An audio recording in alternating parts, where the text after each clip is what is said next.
Hello everyone, my name is Frangeli Sierra, you can call me Ray Ray, and in this video I will introduce what pronunciation is about. So we have here the Britannica.com's definition, and it says that pronunciation in a most inclusive sense, the form in which the elementary symbols of language, the segmental phonemes or speech sounds, appear and are arranged in patterns of pitch, loudness, and duration. But we can also say that is the way in which a word or letter is said or said correctly. Um, Main features of pronunciation are commonly divided in two. We have the segmental elements, things that we are working with. We have vowels and consonants. Vowels that are voiced, they can be single, short, or long, or they can be also diphthongs, triphthongs. And consonants, they can be voiced or voiceless. Also, they can be characterized by place of articulation or a manner of articulation. But actually, I wanted to talk about suprasegmental elements.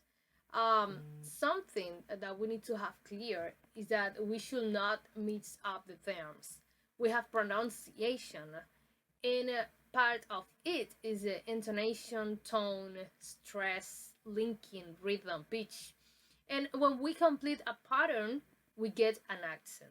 It's like when you talk to a native and he or she realizes immediately that you are that you are a Spanish speaker because of the accent. So, um, intonation is the way in which the pitch of the voice goes up and down. We can have differences of expressive meaning, attitude, and it's also involved in grammatical function. For example, I can ask, "Where do you live?" as a first question, first time question, and also I can say, "Where do you live?" It can sound like as the second time, like I didn't understand, or maybe I just forgotten. Also, the tone is a variation in the pitch of the voice while speaking. But in more detailed videos, you will see tone units and tonic syllables, which is involved in intonation too. Also, word stress is the emphasis on certain syllables in a word, and sentence stress is emphasis of on certain words in a sentence. Linking is like it's joining certain words together, and with all that and more, we get the accent, which is the typical way of speaking of a particular group of people and especially of native or residents of a region. For example, you might be talking or speaking English with someone, but you can realize by the accent that is from Russia, France, India. And by practicing the foreign language pronunciation, our muscles develop and pronunciation improves. And with the explanation of those terms, I can say now that pronunciation is very important for an understandable accent, but it's actually the intonation that will give the final touch for that accent to be native.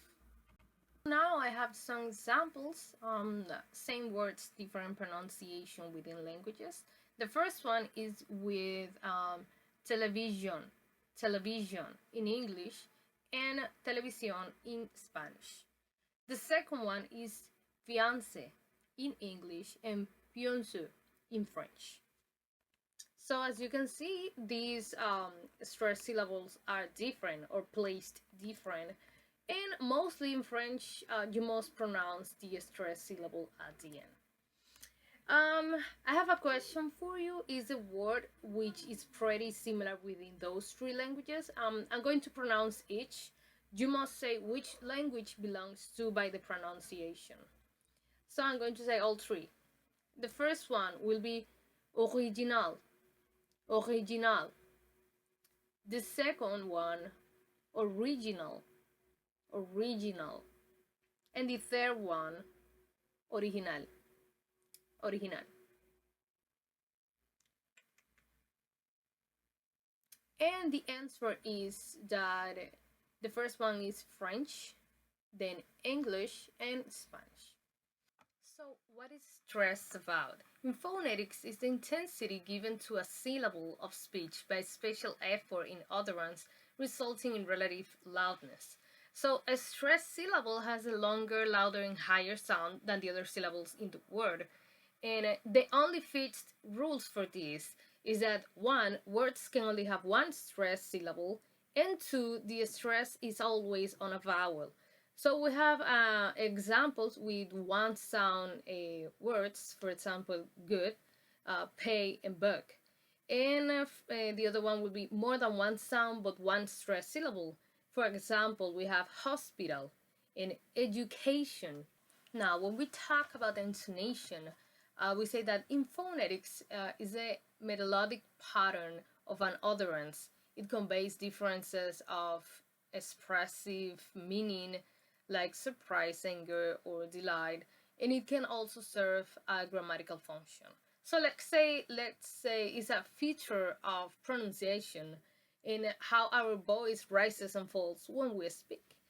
Um, Intonation patterns. So there are three main patterns of intonation. The first one is a falling intonation we usually use for statements. For example, I enjoy Korean dramas. The second one is a rising intonation. This is very typical for yes, no questions. For example, do you take it? And the third one is a far right intonation. We often use this when we are unsure and sometimes also to show that we are just being polite. We have two examples, and I don't like anyone at the moment. And the second one, would you like another coffee? And with the intonation, we have the attitude, which refers to a person's way of thinking, feeling, or behaving towards something or someone.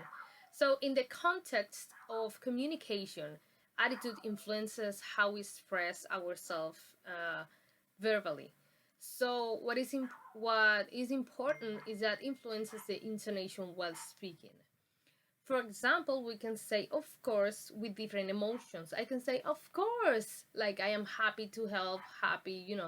And I can say of course, that would be like surprise. Maybe someone said yes to something that is strange, dangerous, and I am surprised, maybe scared. I can say of course, like I am a little bit sad. So now we have the voicing, which basically occurs when voice sounds lose their vocal folds vibration and they turn into voiceless sounds. So it's a process of becoming unvoiced. So it involved both consonants and vowels. With consonants, for example, we have bug and then bugs. And with vowels, an example would be bag and bag. Then we have a word final position, and we can see the example lab in lab. Before voiceless consonant, we see that a voiced consonant is pronounced as its voiceless counterpart. For example, subtitles. And we have consonant cluster, for example, tags. And the last one we have linking sounds. Linking is a merging of different words together until they sound like they are just one word. So basically, is joining certain words together so they sound like one. And I have some examples with consonant to consonant linking. For example, red dress, red dress. And the next one is similar consonant sound linking. For example, sleep better, sleep better. And the next one is consonant to vowel linking, as in an apple, an apple. And the last one, vowel to vowel linking, as in go out, go out. Remember, it's all about practicing and persistence. We must listen and write, speak as much as we can. Also, we should record ourselves, as I am doing right now. Learning phonetics is really helpful, and also practicing confusing words and so many options like getting a native speaker boyfriend. But that was pretty much it. Thank you so much for your attention. See you next time.